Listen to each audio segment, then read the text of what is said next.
नमस्कार, स्वागत है आपका। आप देख रहे हैं बतकही में, हूँ आपके साथ अमित गर्ग शुक्ला। बतकही में आज बात एक किस्से की। ये किस्सा साल 2001 का है। तब मैं इलाहाबाद में 9th क्लास में पढ़ाई कर रहा था और उसी साल अनिल कपूर की एक फ़िल्म आई थी नायक। उसमें अनिल कपूर के 2 किरदार थे। एक तो ये कि वो एक दिन का सीएम बनते हैं और दूसरा किरदार वो एंकर बनकर सीएम का इंटरव्यू लेते हैं। उन दोनों किरदारों ने मुझे बहुत प्रभावित किया था। तो मैं एक दिन का सीएम तो नहीं बन पाया, लेकिन अनिल कपूर का जो दूसरा किरदार था एंकर, वो मैं बन गया। ये किस्सा मैं आपको इसलिए नहीं सुना रहा हूँ कि मैं एंकर बन गया। ये किस्सा क्यों सुना रहा हूँ आगे बहुत सरल करके आपको बताने वाला हूँ, लेकिन उससे पहले इस फिल्म का एक पार्ट है जिसका जिक्र मैं आपके सामने करना चाहता हूँ, ताकि आपको वो सब कुछ याद हो पाए और आप रिकॉल कर पाएँ। आपको याद होगा इस फिल्म में दंगे का एक सीन था जिसमें खूब बसें जलाई जाती हैं और पूरे महाराष्ट्र में दंगे फैल जाते हैं। उसकी शुरुआत कैसे होती है, वहाँ से शुरू करते हैं। एक छात्र जिसका एग्ज़ाम था, वो बस को हाथ देता है रुकने के लिए। बस रुकती नहीं है, ड्राइवर बस को आगे बढ़ाता हुआ चला जाता है। उसके बाद वो छात्र और कई सारे छात्र बस के पीछे पीछे दौड़ते हैं और बस जब इस रेड लाइट पर रुकती है तो वो सारे छात्र बस के भीतर चढ़ते हैं। उसके बाद ड्राइवर से उनकी कहासुनी शुरू हो जाती है। वो कहते हैं कि तुमने बस क्यों नहीं रोकी। ड्राइवर कहता है कि मुझसे बहस मत करो। इसी में कहासुनी शुरू हो जाती है और ड्राइवर जो है वो छात्र को धक्का दे देता है। वो सड़क पर नीचे जाकर गिरता है, जिसके बाद जो बाकी छात्र होते हैं वो उग्र हो जाते हैं और ड्राइवर के साथ कहासुनी करने लगते हैं। जब ड्राइवर को लगता है कि उसकी जान पर आ गई है तो वो बस छोड़कर भागता है। उसके बाद बाकी बस के ड्राइवर भी वहाँ पर पहुँच जाते हैं और दोनों तरफ से क्लैश होने लगता है। इसी बीच वहाँ पर एक ट्रैफिक वाला पहुँचता है। वो स्थिति को सामान्य करने की कोशिश करता है। वो कहता है कि क्यों ये सब कुछ कर रहे हो, चलो ड्राइवर बस को बढ़ाओ यहाँ से और सब कुछ नॉर्मल करो। तो बस कहता है कि तुम जानते नहीं हो कि मैं कौन हूँ। मैं सिर्फ ड्राइवर ही नहीं हूँ, बल्कि मैं रूलिंग पार्टी का ड्राइवर हूँ। मतलब जिस पार्टी की सरकार है मैं उस पार्टी से जुड़ा हुआ हूँ।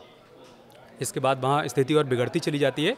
इसी बीच में ड्राइवर किसी को कॉल करता है और फ़ोन पर कहता है कि हमारी जात के ड्राइवर के साथ मारपीट कर दी और अब ठीक नहीं होगा। सभी बस यूनियन के सारे ड्राइवर जो हैं वो बस का चक्का रोक दें और कामकाज बंद कर दें और स्थिति को जितना बिगाड़ सकते हो बिगाड़ दें। ये सब कुछ चल रहा होता है। उसी बीच में वहाँ पर पुलिस कमिश्नर पहुँचते हैं। पुलिस कमिश्नर जब पूरे हालात को देखते हैं तो फ़ौरन वो सीएम को, अमरीश पुरी उसमें सीएम रहते हैं, उनको फ़ोन करते हैं और पूरी स्थिति से उनको अवगत करवाते हैं और कहते हैं कि सर अब यहाँ पर लाठीचार्ज करना पड़ेगा।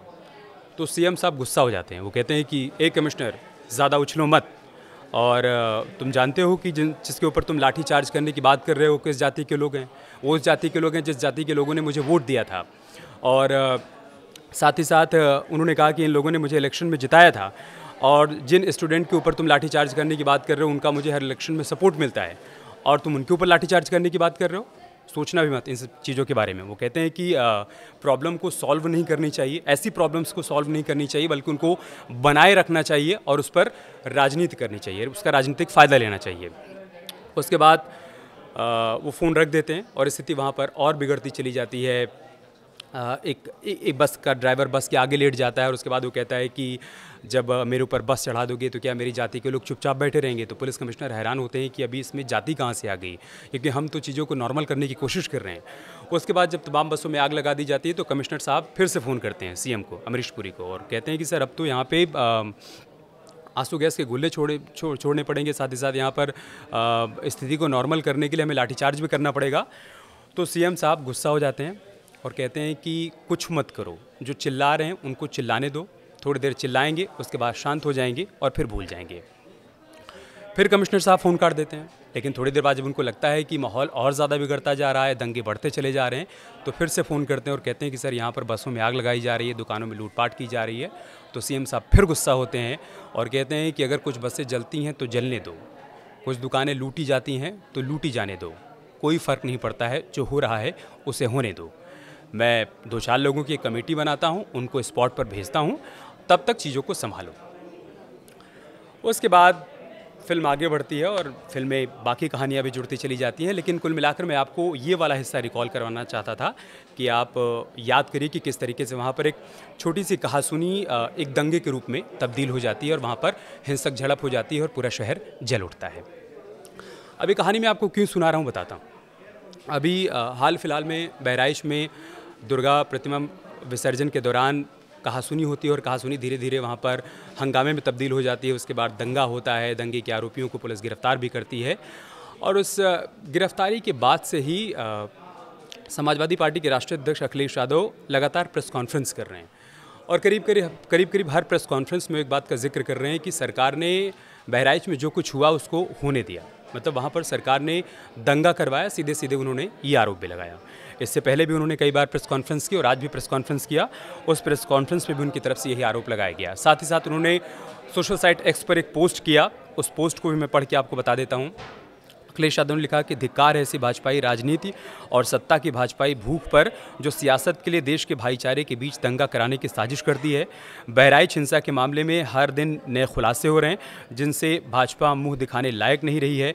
भाजपा के विधायक ही भाजपाइयों पर साजिश करने की एफआईआर दर्ज करवा रहे हैं और दंगाई छुपे कैमरे के सामने सच उगल रहे हैं। आगे वो लिखते हैं कि भाजपा के जो थोड़े बहुत समर्थक और वोटर बचे हैं, अब तो भाजपा का ये षड्यंत्रकारी और हिंसक रूप देखकर वो भी शर्मिंदा हैं। भाजपा ने अपने समर्थकों की भावनाओं को गुमराह करके उनका इस्तेमाल कर अपनी सत्ता को बचाए और बनाए रखने के लिए उनका इस्तेमाल किया। सच तो ये है कि भाजपा अपने ही लोगों के खिलाफ षड्यंत्र कर रही है। भाजपा भाजपाइयों से दंगे कराकर उन्हें ही फंसा दे रही है। तभी तो भाजपा का विधायक भाजपाइयों के खिलाफ रिपोर्ट लिखवा रहा है।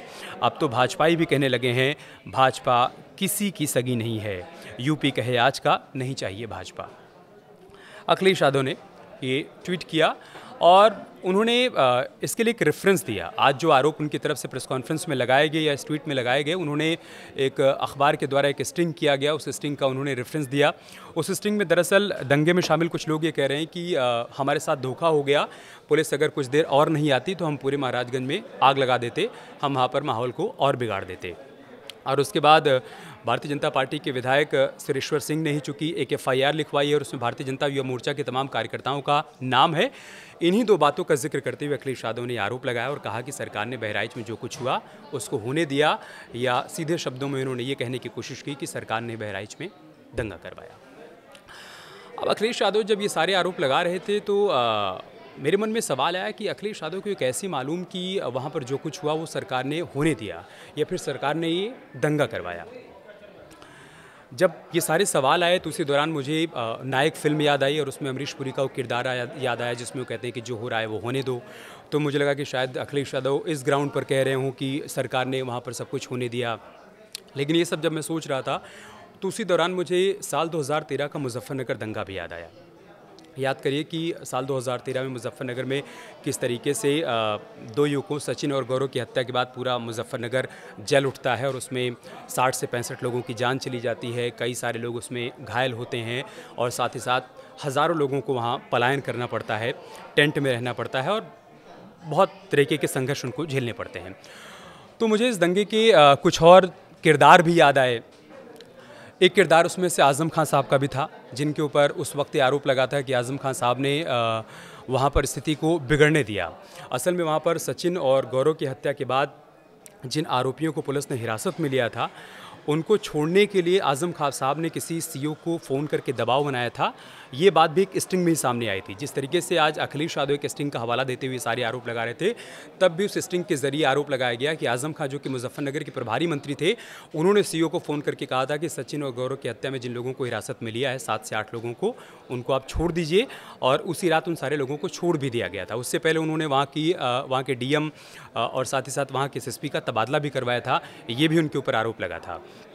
तो मतलब ये कि अगर उस फिल्म में तत्कालीन सीएम ने कहा था कि जो कुछ हो रहा है होने दीजिए, तो यही आरोप 2013 में आज़म खान साहब के ऊपर लगा था कि उन्होंने वहाँ पर सीओ को फ़ोन किया और कहा कि आप जो है उन आरोपियों को छोड़ दीजिए, और साथ ही साथ डीएम और एसएसपी का तबादला भी करवाया। और इसको लेकर हाई कोर्ट ने तलब भी किया था, इलाहाबाद हाई कोर्ट ने तब आज़म खान साहब को तलब भी किया था। इसके अलावा वहाँ पर 27 अगस्त की घटना के बाद जिस तरीके से पूरी स्थिति को बिगड़ने दिया गया, चाहे 30 अगस्त को मुसलमानों की तरफ से जुमे की नमाज़ पढ़ने के बाद जो पंचायत बुलाई गई और उसमें तमाम तरह की नारेबाजी की गई और कहा गया कि हम इसका बदला लेंगे, चूँकि उस घटना में सचिन और गौरव की हत्या के बाद शहनवाज नाम की एक लड़की का भी मर्डर हुआ था। इन दोनों के मर्डर से पहले उनका मर्डर हुआ था और उसी के बदले में कहा गया था कि वहाँ मुस्लिम आबादी में सचिन और गौरव को घेर कर और उनका मर्डर कर दिया गया था। तो मुसलमानों का ये कहना था कि हम शहनवाज की हत्या का भी बदला लेंगे और हम शांति से बैठने वाले नहीं हैं। उसके बाद धीरे धीरे उसमें तमाम बीजेपी नेताओं की भी एंट्री होती है और किसान संघर्ष मोर्चा की तरफ से, साथ ही साथ उन बीजेपी नेताओं की तरफ से भी एक महापंचायत की जाती है। और उस महापंचायत में कहा जाता है कि हम भी इसका बदला लेंगे और हम भी चुप बैठने वाले नहीं हैं। बेटियों के सम्मान में किसान पंचायत की गई थी और उसी पंचायत में तमाम ऐलान किए गए थे। 7 सितंबर 2013 को ये पंचायत हुई थी और उसके बाद से लगातार वहाँ पर हालात बिगड़ते चले गए थे और वहाँ खूब दंगे हुए और जैसा कि मैंने आपको बताया कि 60 से ज़्यादा लोगों की उसमें जान गई थी।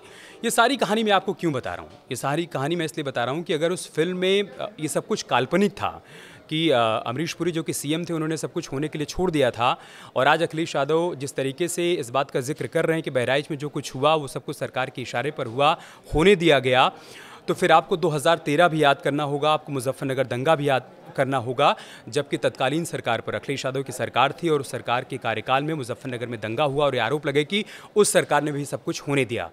तो क्या अखिलेश यादव को अपनी सरकार के कार्यकाल के दौरान जो अनुभव था उसी अनुभव के आधार पर वो मौजूदा सरकार पर ये आरोप लगा रहे हैं कि बहराइच में जो कुछ हुआ सरकार ने होने दिया, या फिर उन्होंने भी नायक फिल्म देखी थी और इस आधार पर उन्होंने आरोप लगाया कि नहीं, बहराइच में सरकार ने माहौल को बिगड़ने दिया या फिर वहाँ पर ये सब कुछ होने दिया। और याद करिए कि 2013 में जब दंगे के पीड़ित पलायन करके गए थे और वो वहाँ पर एक शरणार्थी कैंप में रह रहे थे, उसी दौरान सैफई में सैफई महोत्सव चल रहा था और उस सैफई महोत्सव में सीएम साहब भी शामिल थे। वहाँ पर बॉलीवुड के तमाम कलाकार आए, डांस कर रहे थे और उस सर्दियों की रात में वो दंगा पीड़ित वहाँ पर किस तरीके से अपनी रातें काट रहे थे, अपने घरों से दूर, जो कि उनके घर जला दिए गए थे, वो कैसे अपना जीवन बिता रहे थे, वो सब भी लोगों को याद है। तो आज जब आप किसी सरकार के ऊपर सवाल उठाते हैं और इस तरीके के कोई गंभीर आरोप लगाते हैं तो साथ ही साथ आपको अपने दामन में भी झांकना होगा, क्योंकि अगर आप एक उंगली उधर उठाएंगे तो 4 उंगलियां आपके ऊपर भी उठेंगी।